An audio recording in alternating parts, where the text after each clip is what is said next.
Yeah. So basically, yeah, we have some issue with R12 environment. So what we will do is that we will use the Fusion itself, which we saw earlier. So we completed this GL part. So any doubt in GL or anything that you wanted to know?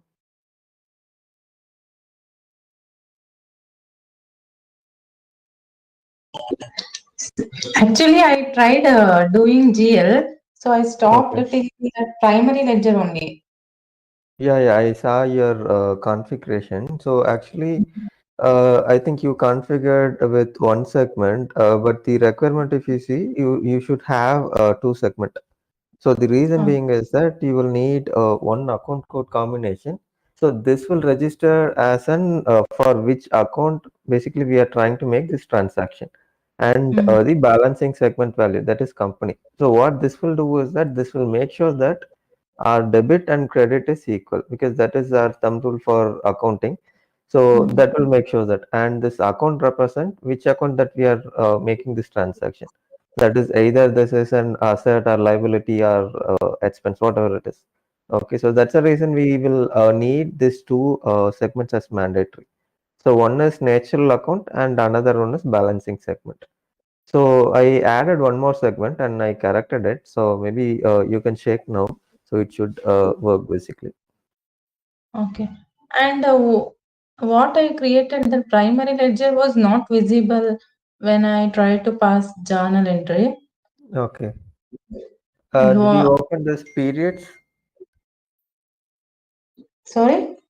The period. Did you open the period? I'm asking. So, Yeah, actually that open period, close period was there, no? yeah, correct. When I tried to do that open period, actually Okay. what the created primary ledger was not visible there. Some other thing, some other ledger was visible. So I Okay. took that only. Okay. What Uh, I created, I was not able to see. okay. So this one, last one. So did you enable this one, the roles assignment and that role assigning to the user? So that should work basically. So we will create a role, right? After assigning the role, so we will Uh, come to this user assignment, data access for user, and there mm. we will assign our primary ledger. So that's how system will basically understand. Yes, this ledger belongs to this user, and it will give access to us. Okay, I will cross check that. Yeah, yeah. Maybe you can check that, and if still you are not able to see the ledger, probably we can see it in the tomorrow class. Okay. Yeah. Yeah, fine. So what we will do is that we'll start with a receivable module. Okay. Okay. So before that, we have certain prerequisites to complete it. Of course, we will need the GL configurations to be in place. So we have seen the GL module. So I'm moving directly to AR module. So before that, we will need to create this business unit. So what exactly is business unit is that this basically either generates the revenue or it can incurs the expense. So this unit we are calling it as business unit. Okay. And apart from that, we will have certain organization where we will store the items that we call it as an inventory unit. And yeah, similarly, we have the other part of things. But when we say business unit, it is always whether this particular unit will generate the revenue or it will incur with some sort of expenses. Okay, so that's the definition for this. So what we will do is that we will create one business unit here.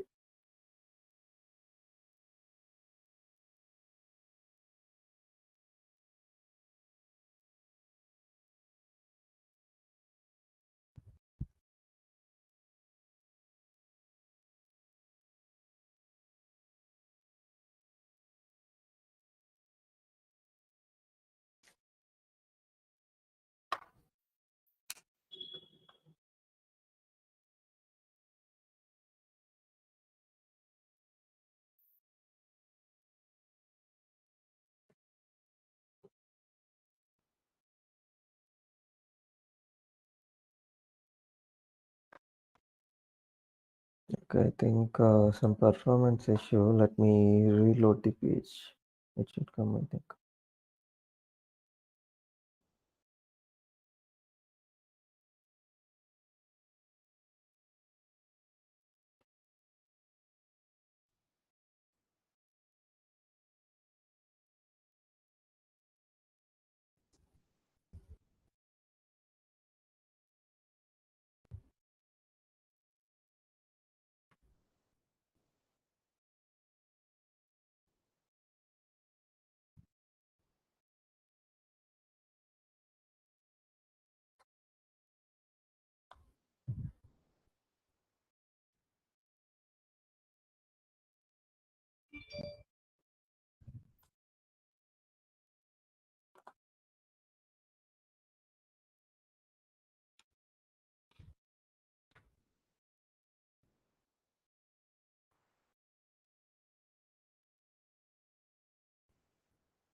Okay, let me open in the new page.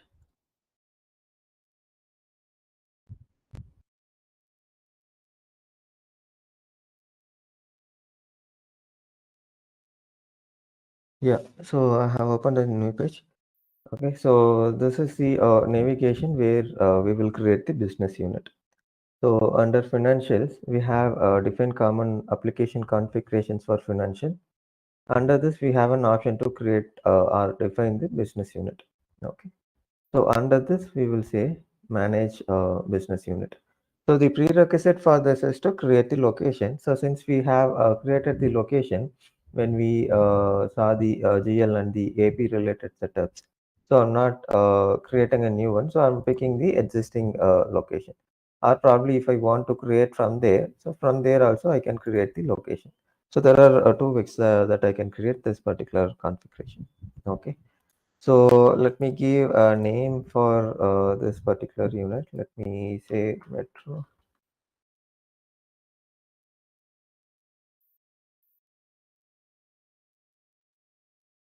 So let me say this is a metro business unit. Okay, and if we want to select a manager, let's say this is a unit wherein it is managed by a specific person. So this person will be created in HCM and we can attach the same person here. Okay. And then we have the location. So location is not mandatory, but if I want to attach here a location, so I can very well attach.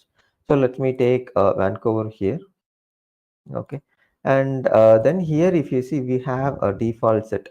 So default set is nothing but data reference set that we are saying. So now what exactly is data reference set, or how or in which way basically this data reference set will help us? So this will allow a user whether he can access any particular setup. So now let's say I'm creating a payment term. So payment term is nothing but when I'm going to make this payment for a particular vendor. So that is what we call as payment term. So now let's say I have different payment terms attached to one particular business unit. Let's say I have immediate, I have 7 days term, and I have 14 days, and I have also 30 days term. So now if I want to create it, I will have to create it by each business unit. But I don't want to have this payment terms to be accessed by each business unit. So instead, what I wanted to do is that I wanted to have it as an common base wherein this particular zonal offices will have one particular reference data set. So this will become an shared configuration between one business unit to another business unit. Okay, so we will see it. So how this is being used basically, but this is our mandatory configuration. So I'm just giving one for this as well. So I'm just naming this as an metro reference data set.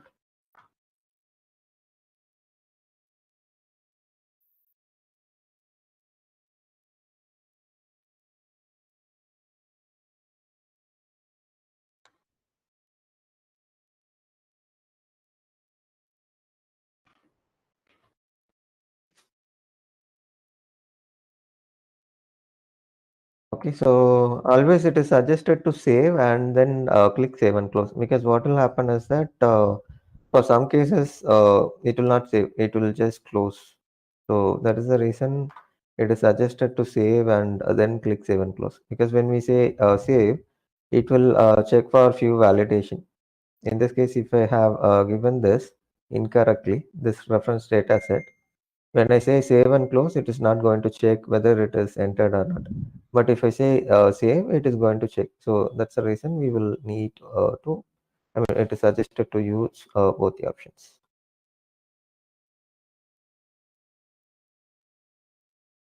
Okay.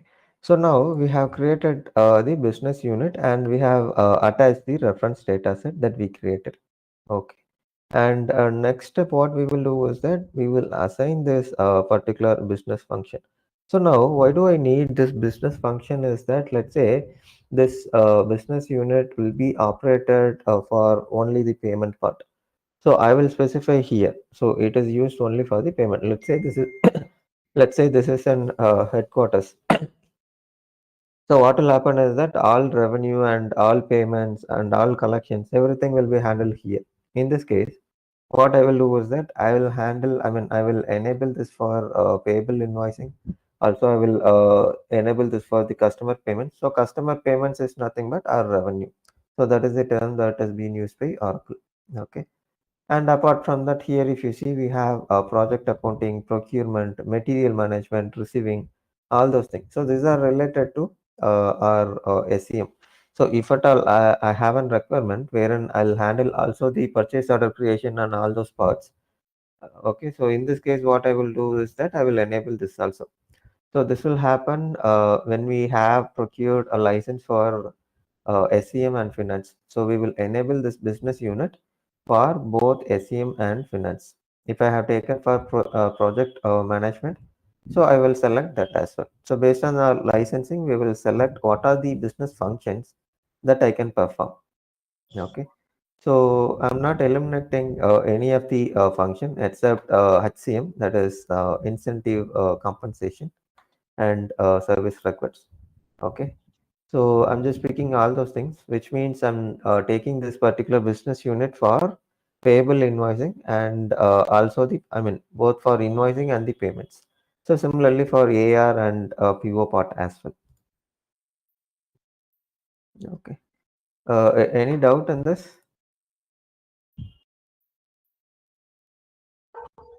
Sir, actually, your voice was breaking, so I was checking the net. Okay.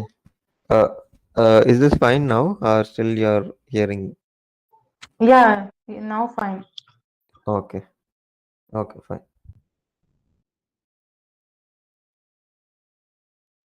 Okay. So this is fine or any doubt that you have? Fine, sir, you can go for. Okay. Okay, fine. So now we have enabled these business functions. And on the right hand side, if you see, we have primary ledger that has been picked up automatically. So the reason being is that we have only one ledger that has been associated with this particular user. That is with Metro Express user. So we attached only this particular ledger. So that is the reason it has picked up automatically. And also the also the legal entity we created only one. So that's the reason we are seeing one legal entity attached to it. Or else we will have to select from this list of values. Okay. Yeah. So I'm just saving this as well. It will just give the warning that we cannot change it at a later point of time. So I'll just say okay and complete this particular transaction. Okay. So in GL, we saw basically how we created ledger and then we assigned a set of roles to the user. And after assigning the roles, we came to a place called manage business user data access for user. So the same process here as well. So this is common for all the modules. So if you take AR, AP, GL, FA, CMS, any module, so this part will be there. So after assigning the role, we will have to give access to the specific module or ledger or fixed asset book or anything. So we will have to give. Okay. So I'll just click this option, that is manage user data access for user.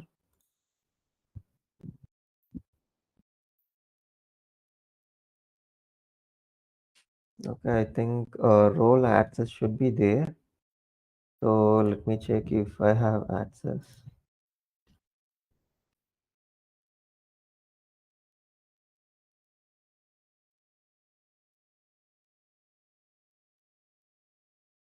Okay, access is already there. So I'll just show how we will assign. So what I will do is that I'll give this as Metro Express. Okay, and here if you see, if you just click here, so you will see the list of roles that I have attached to this particular username called Metro Express. So these are the roles that I assign. So after assigning, so I will have the list of values generated. So now I have accounts payable manager, accounts payable specialist, and accounts payable supervisor. So these are the three roles that we need for accounting. Accounts payable. Okay. So similarly, we have other set of two particular roles here. So that is accounts receivable manager and accounts receivable specialist. Okay. So now we are trying to configure the accounts receivable. So what I will do is that I will give access to accounts receivable manager and specialist. So now if you see here security context, we have two things to select. So either I can select based on the business unit or I can select based on the data access set.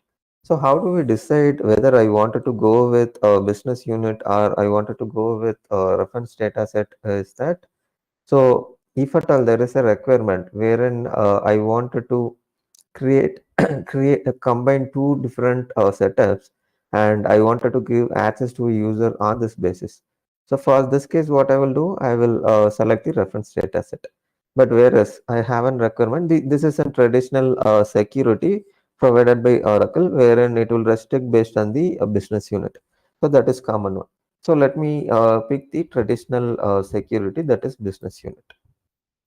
Okay. So now what I will do is that I'll give the access to the business unit that we created just now. So the unit that we created is that Metro business unit. So I'll pick this one. Okay. So this is the one that we created. Okay. So similarly, I'll give access to this one also, specialist as well.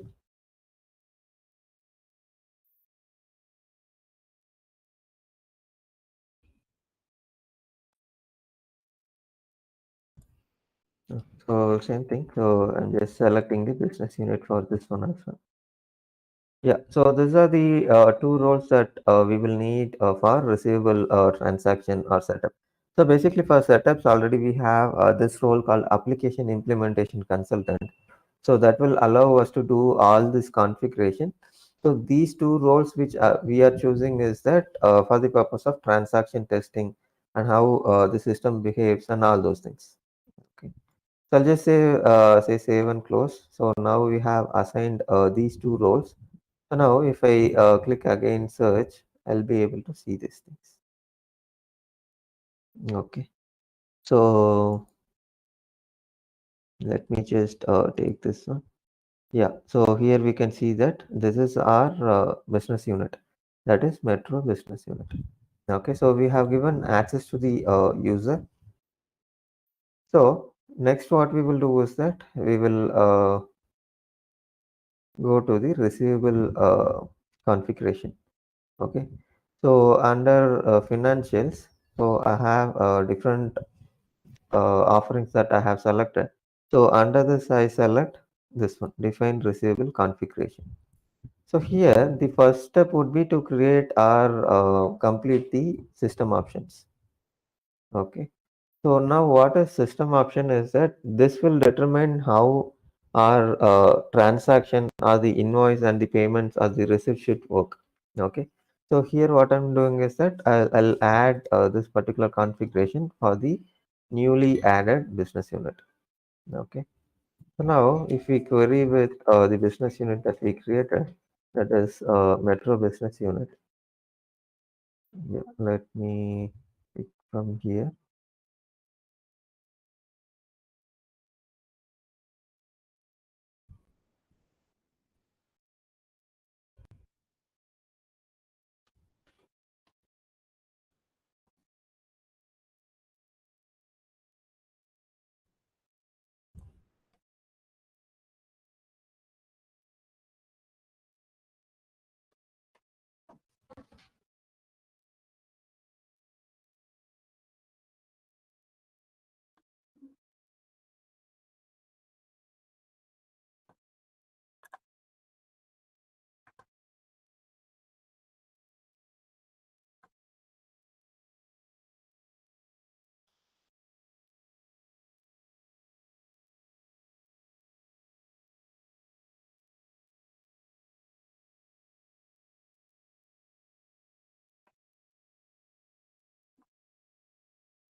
Hey, this is not coming.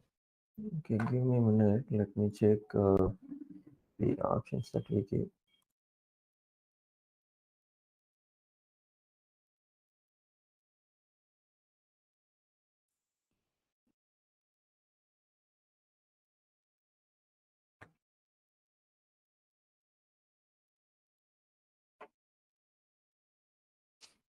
Okay, let me try to log out and log in. Sometimes this program will sync, so probably because of the.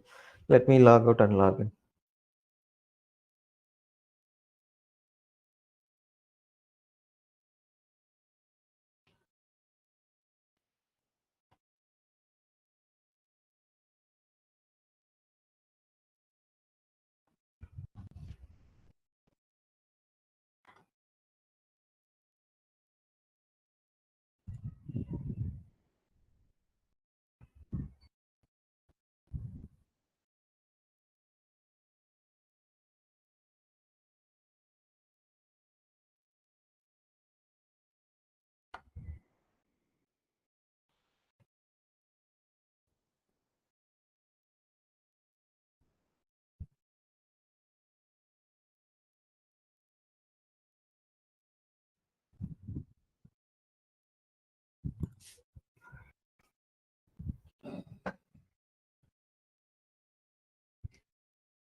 Okay, so the business unit that we gave access is different one. So what we created is that Metro business unit, but whereas here it is Metro unit 2. So this is completely different business unit. So that is the reason we couldn't see there. So let me change the scope. Okay, so I'll just say select and add. So probably this is the issue. Let me add it from here.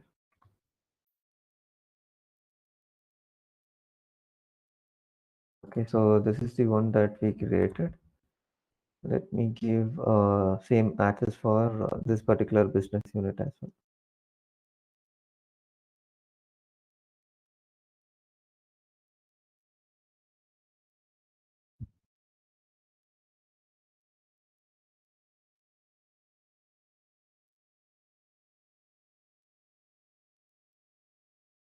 Okay, so now I'll select the primary ledger and the legal entity. First, let me take the ledger. Yeah, so the legal entity has been picked up automatically. So yeah, we have given these details. Okay, so I'll just say save and then I'll say save and close.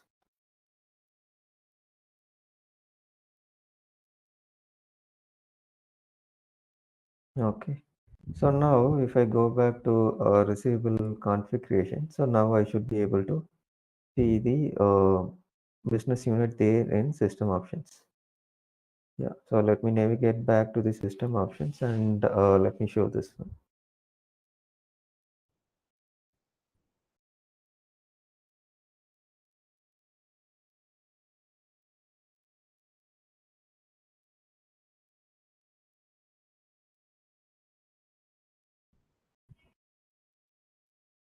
Yeah, so now we have that our metro business unit. So let me pick here. So based on the system will automatically generate the ledger name. So from where it is generating is from the business unit function. So we gave on the left hand side, we gave these are the functions this particular business unit can access. And on the right hand side, we gave the option of attaching the ledger and the legal entity. Okay. Yeah. So here, if you see in this particular configuration, so we have two parts to it. So one is that billing and revenue, and the other part is that cash processing. So which means this is nothing but our invoicing part, and cash processing is nothing but our receipt process. Okay. So here we have multiple components involved in it. So wherein we have initially, if you see, we have the split amount and these things. So this will come under collections. So what is exactly collection is that, so there is a mild difference between collection and receipt. So collection is the process of maintaining a proper flow wherein we are not missing any due customer. But but whereas receipt is nothing but after we receive amount from the customer, so we will say yes, I have received so and so amount on so and so date, and we will give this as a physical copy or through mail or any sort of communication. Okay, so that's the difference. So here, whatever we are saying is for the purpose of collection. So this will come as a part of CRM and how we manage our customers, Salesforce, and the other things. Okay. So these are basically to determine at what stage I wanted to enable this customer to be a default or whether I wanted to say whether this due will start generating. So I will give these details here. Okay. So yeah, so the CRM part we will not need. So probably we can see this one. Okay. So now we have application rule set. So now what exactly is application rule set is that this will determine how I wanted to what you call deduct the amount that I'm receiving from the customer. So let's say I receive an amount of 10,000. So whether I wanted to, let's say I have four lines and now the amount is 10,000. So if I say prorate all, which means it is going to distribute equally. So for each line, it is going to deduct or it is going to adjust probably the 25%, and it is going to say it has prorated all, which means the remaining amount will be equal for all the lines, irrespective of tax or freight or any such components. Okay. And above that, we have line first, tax after, which means first when we say, so let's say we have three different lines. So one is for invoice are the item, and the second line that we have is for freight, and third line that we have is for tax. Okay. So now first what system will pick is that it will pick the line item, which means it is going to pick the item in the line. And after that, it is going to deduct the tax amount or it is going to adjust the tax amount. But whereas if we say line and tax prorate, which means what it will do is that it will basically get or it will distribute equally the line and taxation. Okay, so that's what about it. So let us pick this particular line as a line first and tax after. Okay, and then we have the discount basis. So now, if I'm giving discount to any certain customer, let's say this is he's a regular customer. So how will I give a discount? On what basis should I give? So in this case, I will say this is an invoice amount, which means on the total bill, I am giving the discount. I'm not giving for each line or item wise discount. So if I want to give item wise discount, probably I should change the options to line only. Okay. Yeah. And then, yeah, these are related to discount configuration. The how do I want to enable discount to be calculated? So those are the things. Okay. And then here, if you see, we have certain payment methods that we can attach. So if I'm using a credit card method, which means let's say I'm into a supermarket business. So now I wanted to consider implementing credit card and debit card and the bank transfers to my business. So now what I will do is that I'll create a separate receipt method called credit card, so and so office name or code. After creating there, I'll attach it here so that system will pick automatically for this particular business unit. So now the reason why I will attach it here is that it will allow system to understand that if I'm importing any transaction, it should match the receipt, I mean the credit card details or the credit card receipt method and the other details. So that is the reason we are attaching it here. Okay. Yeah, and then if you see here, we have few accounting information that we will have to supply. So here we have firstly the tax amount. So most of the countries will have the taxation part involved in it. So that is the reason here, if you see the tax amount, I mean the tax account is mandatory. But whereas if you see the unearned or the unallocated revenue account, so that is optional because it is not that always I will use this allocation revenue option. Okay. So only two things are mandatory here. So one is that giving the tax account and another one is rounding. Even though if we are not using the foreign currency transaction, still it becomes the mandatory setups to give. So we will have to at least attach the dummy account for this rounding of the currency precision and the other variation respective accounts.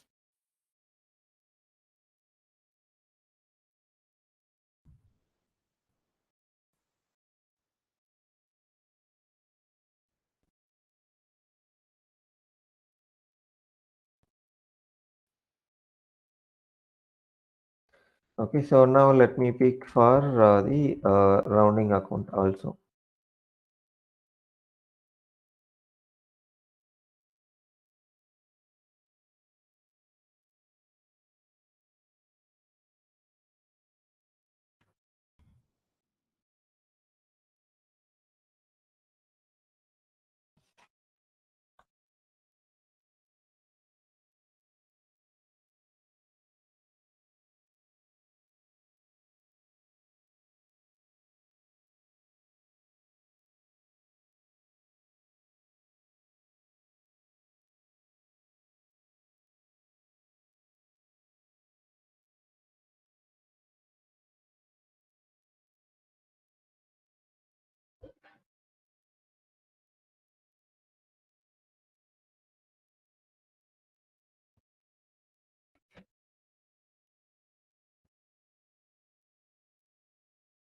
Yeah, it is fine. Okay, so after giving the rounding account, so now we have this realized gain or realized loss. So what is the difference between rounding account and the realized gain or loss is that so when I will use this rounding account is that let's say I have no recall okay, this is the realized gain. Yeah, so now let's say I have the currency rate as 70.22 today, and let's say tomorrow it is 71.25.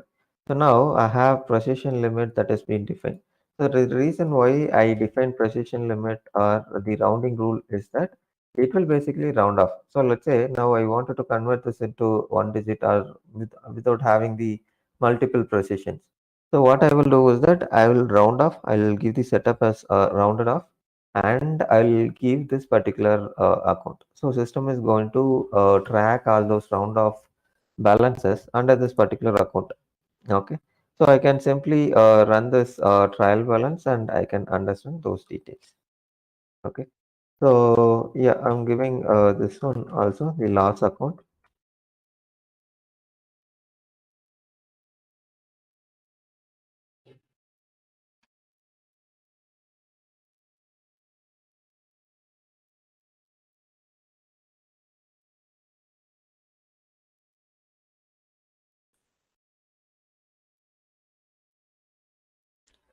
Okay. Yeah. And then we have option to enable the posting cycle. So now if I say here as 15. So which means this is going to run this posting cycle 2 days in a month. So every 15 days, it is going to run the period cycle, I mean the posting cycle. Okay. So that's what about it. And then we have the invoice. So here transaction is nothing but invoice. So the term used here in AR is that always transaction. So in AP we say it is an invoice. Okay. So here we have different options that we can choose. So this is for the purpose of tax invoice printing. So this is printing specific configuration. So if I'm using, so this is based on the legal localization also. So localization is nothing but country specific taxation or the compliance requirement. So based on that, we will enable these options. So if you see here, so we have European tax format and the other things. So the standard one is that itemize and sum. So I'll pick the same format. Okay. And then we have an option wherein when we want to give the document number to be generated. Document number here is nothing but the invoice number. So when I want to generate. So before completing the transaction, if I save it, whether I want system to generate this document number or I wanted to say after completing. So in this case, I'll say after completing. Okay. Yeah, and then we have item validation arc. So this is nothing but the item organization. So we saw on the other day that we have inventory arc and we have the item arc. So probably if we have the item arc that is defined for this particular unit, so we can attach it. So what I will do is that I'll pick the metro account. Okay. So what I have defined for this particular unit is that metro inventory arc. Okay. So I'll just pick this arc. Okay, and then we have option to allow deletion. So allow deletion can be enabled till we have the posting or the processing for posting. So after we do the posting, anyway, system is not going to allow the deletion and the other options. But before that, whether we should allow or we should freeze this option. So I'm not checking this parts because I don't want to allow deletion and the other options. Okay. And then we have the late charges. So late charges is nothing but, let's say there is a customer who pays instead of paying on maturity date, he pays 10 days late. So now I'll calculate the interest for the late payment. So for example, if you take any internet provider or probably the Airtel or the other subscribers, if you see, so we will have the late fee charges and the other thing. So similarly, here if you have the business wherein they calculate the late charge, so we can use this particular functionality. So we can say, firstly, we will have to enable access late charges, and then we will have to give the calculation basis, like how we want to calculate it. Okay. Yeah, so that's about the late charge, and then we have another. So this is a bit of this thing. So what is grouping rule is nothing but it groups the lines of particular order, and it gets or it imports any particular order into our invoice format. Okay, which means there are multiple ways of getting the sales order or any orders from external application or from order management of Fusion application. So in this case, let's say this I'm using it for order management. So what will happen is that, so there will be set of rules from order management, and also there are set of rules in receivable. So we will see what are the rules that we have it in receivables, or what are the parameters, and how we can design our grouping rules. So based on this, system is going to group all those transactions. So to understand this grouping rule, so let's take, there is an sales order which has 4 items in it, and this has 10 quantity of each. Okay, and we have defined the shipping parameters and all those information.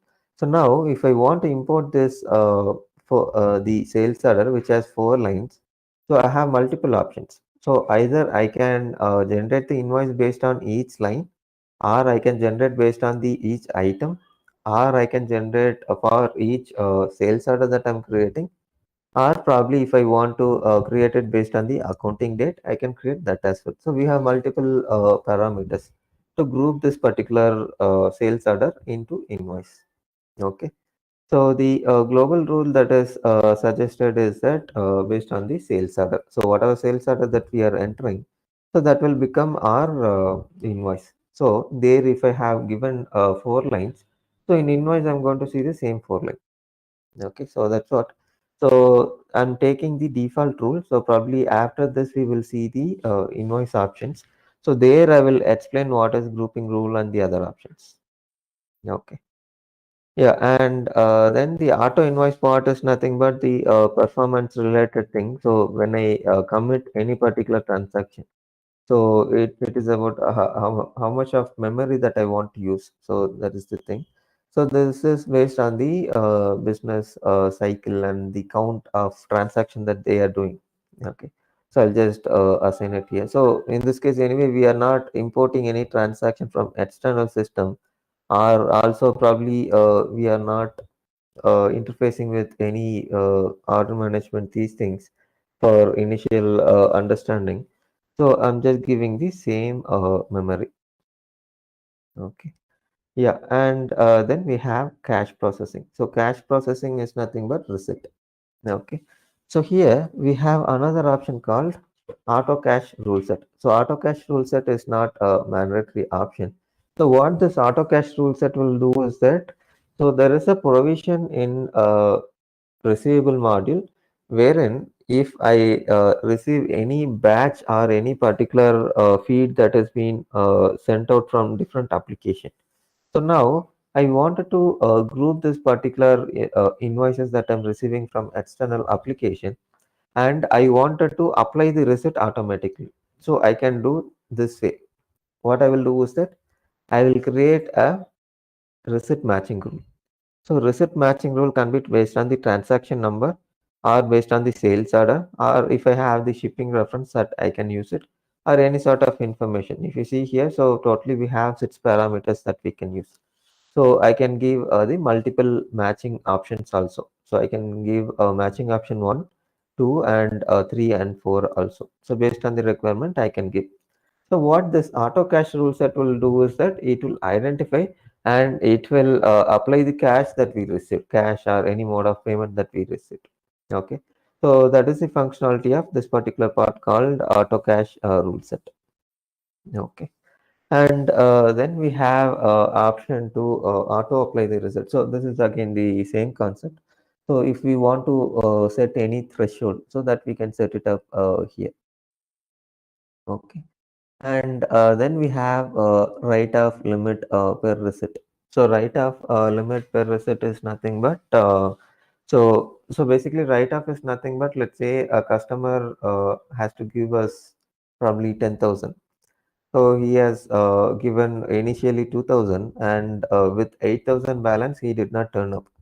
So now what we will do is that we will write up. So we will consider this particular outstanding 8,000 as a bad debt, and this will be written off from the system.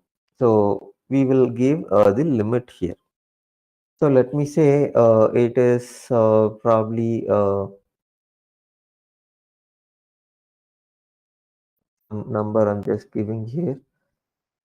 Okay, and then we have refund. So there are 2 options to return the for return cases. So when a customer buys an item and he goes to his home or anything, and he come back and says that I don't want this item, or probably this item isn't defective. So there are 2 possible ways that can be handled. So either it will be on account or it will be refund. So what will happen in on account is that this is kind of an our big basket scenario. So wherein we purchased an item, and when we are returning this particular item, big basket is not going to give us the refund. So instead, what it will do is that it will keep in wallet. So we can use this particular amount stored in wallet for our future purpose. So the same concept here as well. So we can use on account, which means it will be stored in customer's account. So I can use it for the future purchases or the future sales that I'm doing. So I will adjust with this on account. Okay. And then I have refunds. So refund is nothing but paying out to the customer from my pocket. So this will interface with AP module. So we will see when we are doing the transaction. So how this particular refund will be interfaced to payables, and how we are making the payment to the customer. how this customer is being changed to supplier. So these things we will see when we see the transaction. Okay. So yeah, for now I'll just say this is minimum amount is 2. So probably the minimum amount if it is 1,000 or 2,000. So that is also possible that we can define it here. Okay. Yeah, and then we have chargeback. So now, what is chargeback is that let's say there is a customer who has to give us probably 25,000. So now he has to give it on probably let's say 30th of June. So today it is 28th of June, and he will not be able to return the amount completely. Instead, he says that instead of giving 25,000, so I will give 10,000 now, and I will purchase some items today. And this items you give it in a separate bill and close this existing invoice and open the new invoice is what he's going to say. So we will see these details when we see the chargeback. Okay. So for this particular functionality, we have different options to select the date. Okay. So whether I want to use the deposit date or enter date or anything, so that I can choose based on the requirement. So in this case, I'm saying it is an entered date. That is when this chargeback is entered. Okay. Yeah, and then we have the accounting part that we have given there in the earlier step. That is billing and revenue. Okay. So now, if I want to enable the rate to this particular business unit, so I can assign. So either I can use the custom one that we create. So we saw in GL that we can create the custom rates for this particular ledger. Okay. So I'm just picking the standard one. Okay. Yeah. And then we have automatic reset. So here when we are seeing this auto cache rule set, we saw that certain matching rules are there wherein we can use this particular option to import our receipts. So similarly, so when we are importing the receipt, automatic receipt, so how do we want to use this controls? So whether I should have any controls in terms of threshold limit and all those things, which means I can set up a threshold amount, which means amount will not exceed this particular combination. This is an optional setup giving the amount, but the mandatory setup would be committing the invoice and the receipt. So committing is nothing but when we receive a batch of invoice or the receipt. So basically, system will read it as either 100 invoice or 200 invoice, and it will commit. So commit is nothing but saving this particular record. So now this limit, whether it should be 10 or 20 or 100 or 1000. So this we will define. Again, this defines our performance also, because when we are loading with huge data, it is going to stuck somewhere, because every time committing with 100 record, let's say I'm receiving 10,000 invoices and I'm committing every 100 record, it is definitely going to create the performance issues. Okay. So according to the business load and these things, we will define this particular option called invoice per commit and receipt per commit. Okay. So anyway, we are just going to testing. So I have given 100 because we are not going to commit more than one or two. So I just given invoice per commit equal to 100. Okay. And bills receivable is a functionality wherein this is kind of an instrument wherein customer will give us, and there will be in sort of an agreement where this payment will be handled in a certain date. So for that purpose, we will use bills receivable. So this we will see it separately. Okay. So for setup purpose, we are, I'm just explaining. So this is the functionality of bills receivable. Okay. So similarly here also, I'm just saving this, and I'll say save and close.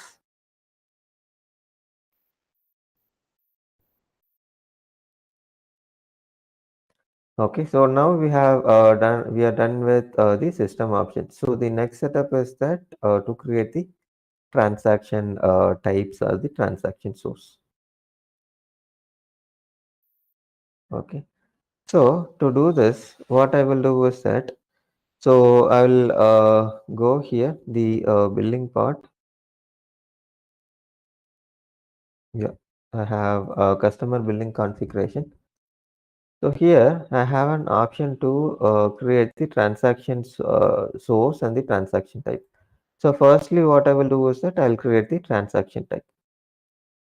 Okay. So here, what exactly is transaction type is nothing but our invoice or the credit memo or debit memo. So these are the things that we are saying as transaction types. So now, what are the transaction types that I can create in accounts receivable? So there are totally five transactions that I can create. If you see here, so I can create the invoice, I can create debit memo, I can create credit memo, chargeback, and bills receivable. So invoice we know very well. When we make any sales, we will create an invoice. So this is an acknowledgement that a customer A has bought some item from company B. Okay, so that is the understanding or kind of an agreement wherein we say this is an invoice and we will hand over to customer. Okay, and then we have a debit memo and credit memo. So debit memo and credit memo are used whether to increase the customer balance or to decrease the customer balance. Okay, so that's the purpose of both. And then chargeback, we saw that if I want to close the existing bill and open the new bill with the balance amount, so I will create an chargeback invoice. Okay, so that's about chargeback and bills receivable. We saw that if I want to delay the payment and I'll to ensure that I'll make the payment, I'll give an instrument so that we can handle it through our bills receivable. Okay, so what I'll do is that firstly I'll create an invoice. So the process is same, only it is about selection of transaction class for each one of it. So if it is debit memo or credit memo, it stands same. So only thing is that we will have to select the creation sign accordingly. So if I want to select the credit memo, so I'll say it is a negative sign. So accordingly, I'll select it. Okay.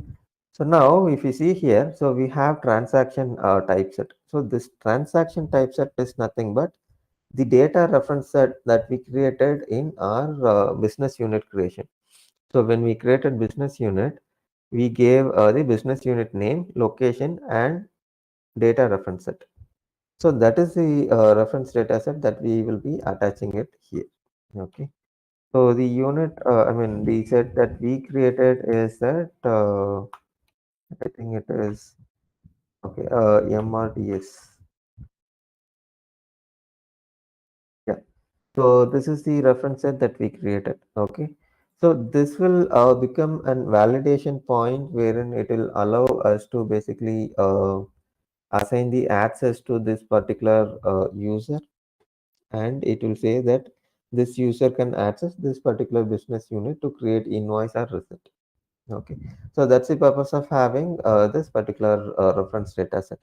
So I can give the access I mean, I can give access to any user based on the reference data set, because here if you see, we don't have an option of selecting the business unit.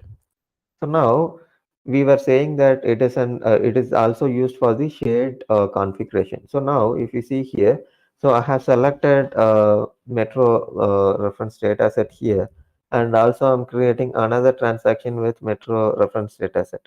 So which means this particular configuration which I'm using, so this will be shared across the business unit if I have more than one business unit. Okay. So that is the main purpose of creating the reference data set. Okay. And then I'll select the legal entity, and I will give the transaction type name. I'm giving MRDS invoice. So I have selected the transaction class as invoice. Okay. And then status, if you see here, so we have four status. So if I don't want to use this particular transaction type anymore, I'll say this is unclosed. And if I'm creating it for the first time, so I'll say either open or pending.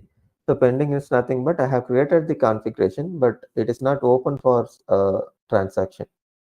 Okay. Probably I'm waiting for some sort of approval. So I'm just saying this is an pending. So when I say open, I can use this. Okay. And void is nothing but I don't want to use this for certain time. Okay. So yeah, so I have given this as open. Okay. And date effective, we should make sure that this is our starting business days, because prior to this we will not be able to use our transaction type. Okay, so since this is an invoice, I have created this as a positive sign. Okay, and then generate bill. So generate bill is nothing but printing option. So whether I want to print this particular invoice or no, I'll say yes. And these are optional options, so probably we will give it at later point. Okay, so now what I will do is that I'll just save this, and I will give business unit access.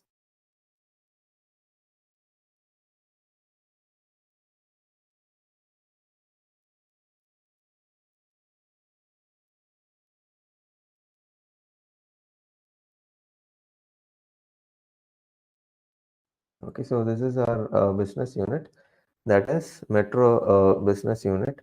So now we have certain accounts that has to be filled in. So firstly, if you see here, okay, so this is different. Yeah. So firstly, if you see here, so we have revenue accounts and receivable account. So these two accounts are mandatory to give either here or the customer site level, or probably the salesperson site level. So anywhere we should give. The reason why this is not marked as mandatory is that I can give this particular account code combination. So either in the transaction type, or I can give it at auto accounting. So probably we will see when we see auto accounting, we will understand those part. So for now, this is mandatory to give the revenue account and the receivable account. The reason being is that when we create an invoice, so this is the place where system will pick the account code combination. Okay. So I'll just select the respective accounts. For now, I'll give only for revenue and receivable.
Okay, so I have given both the accounts. Okay, so others are not mandatory. So we will see unearned revenue and unbilled revenue, these options when we see the respective concepts. We have something in advance and the arrear payments. So we will see those parts when we deal with that particular concepts. Okay, so now I'm done with the transaction type creation. So I'll just say close, and the next setup is that to create the transaction source. Okay, so that is just right below this transaction type. So we have the transaction source. So the reason why I will create transaction source is that, so this is the way system will basically identify whether this is an automatic route invoice or this is a manual source. So manual is nothing but without any reference. I'm just creating it for my manual this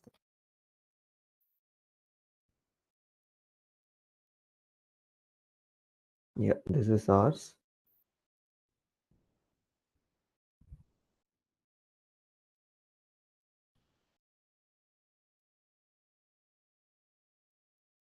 Okay, so I'm just giving the same naming convention, and I'll say transaction source.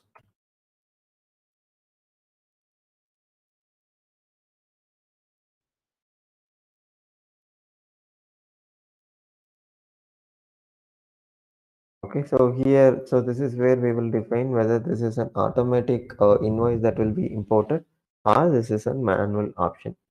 So it is a manual option. So I'm just choosing the same thing. I'm not changing it. Okay, and similarly, similar to the transaction type, so we will select the effective date here as well. Okay, and then we have the transaction numbering. So transaction numbering here is nothing but the invoice numbering that we wanted to generate. So when we say automatic, it is going to ask us last transaction number. So I'll just say 1, which means it is going to start from 1. Okay. So I can, yeah. So based on the requirement, I can give any number. It can be from 1 or it can be from any other sequence. Okay.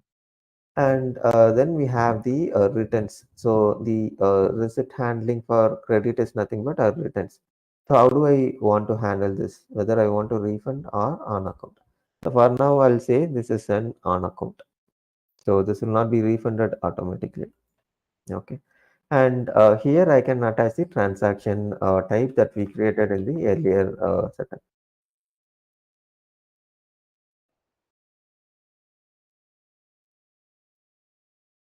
Okay, I think we created with the name MRTs. Yeah, this is the one. Yeah, so I have attached the transaction type as well to the transaction source. So that's it about the manual transaction source. Okay, so let me close this. And next step, what we will do is that we will create the auto accounting rule. Okay, so now why I'm using this auto accounting rule is that is this mandatory to use auto accounting rule is that it is not mandatory to use auto accounting rule, but if at all I'm importing any sales order from order management or any transaction that I'm importing from a third party application or the core application. So for those cases, I will need this auto accounting rule to be created. The reason being is that I will need, I mean, system will not basically understand which account I should pick from. If it is a manual transaction that I'm creating, I know very well what account I have to create. So what I will do is that I'll go to distribution and I will change the respective account. But whereas here, if you see, so I don't have any specific account that system will understand or it should understand. So for that purpose, what I'm doing is that I'm defining a combination for system to understand that if at all this is the business unit and this is the account that it should pick. So let me pick the receivable account. So now this is based on each segment. If you see here, so I have company segment. So here I have two kind of things that I can give. So one is that it should be either dynamic or it should be an seeded one or the constant value that I can give. So constant value is nothing but I'll just say 001. So whatever the transaction that I'm doing for this particular metro business unit, so system is going to pick the receivable account as for company, it is going to pick as 100. Okay, so that's the purpose of having constant value. But let me say I don't want to use this constant value. Instead, I'll use from the transaction type, which we created in earlier setup. So what I will do, I will give the value source as transaction type. So now let's say I want to give one as a transaction type and the other as a constant. That also I can do. So here, since we created transaction type, so I'm selecting for all the segments, the transaction type as a source to pick the account code combination. Okay. Yeah. So let me give this and let me save and close. And I will open again. Okay. To create the revenue, because what we created now is that only for the receivable. We can see it from here. It is only for receivable. So I will create also for revenue. Okay. So when we see invoice in advance are here, so we will add few more account type also. So for now we will select only for receivable and revenue. So receivable I have given it already. So let me complete it for revenue also.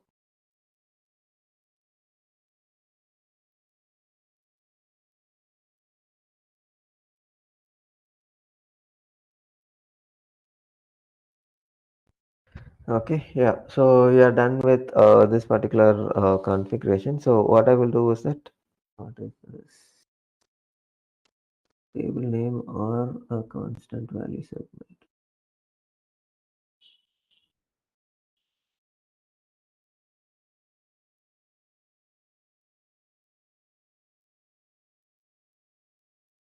Okay, I think because I selected constant, it is just having some table issues. So let me create one second.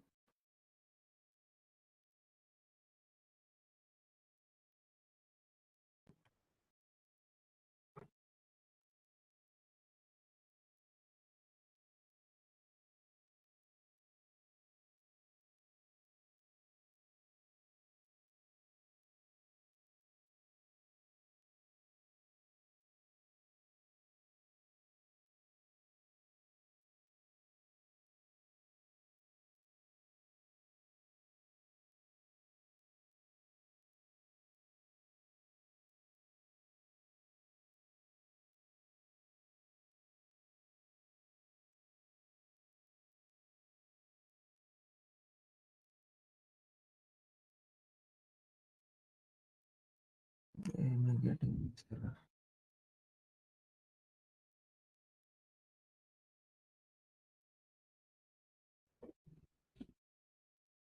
Just give me a minute. Let me check this.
Let me create one second. I think there is some issue with this.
Okay.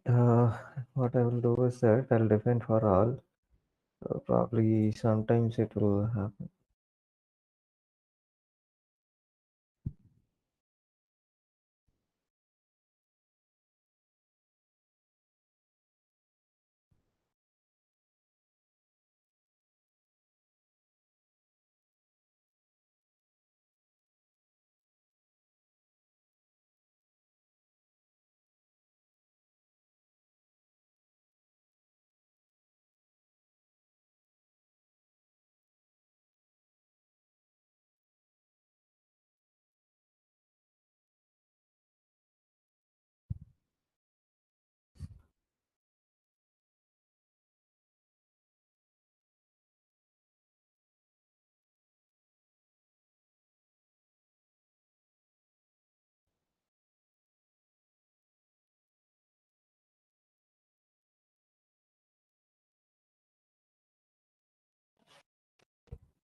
Okay. I think there is an issue.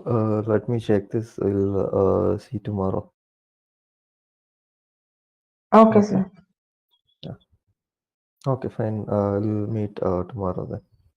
Thank you. Yeah, thanks.